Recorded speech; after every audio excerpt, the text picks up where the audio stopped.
Сайн байцгаана уу хүүхдүүдээ. Өнөөдрийн хичээл эхэлж байна. Өнөөдөр бүгдээрээ үг бүтэх ёсны тухай үзнэ.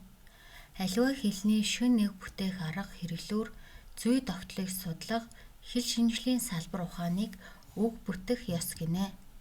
Монгол хэлэнд үг бүтээх үндсэн болон туслах арга байдаг. За үндсэн аргад нь дагварын болон үгнээлэх арга орно. Дагварын аргаар үг бүтэхдээ идэвхтэй язгуур үндсээс болон идэвхгүй язгуур үндсээс үг бүтсэн байдаг. Харин үгнээлэх аргаар бүтсэн үг нь зэрэгцэж болон өгсөрч орсон байдаг.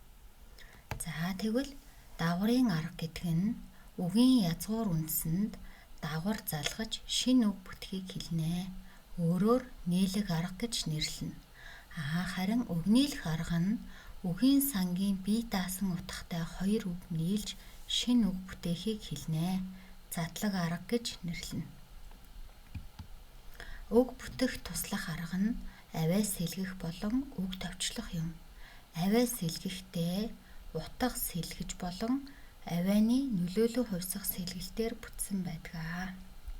За жишээлбэл гатлах, гитлэх, барзай, барсаа гэдэг нь бол утга сэлгэж бүтэж байгаа үгс юм аа. Харин альчуур, арчуур, султаг, султаг гэвэл авиа нөлөөлөн хувьсах сэлгэлтээр үг бүтэж байна.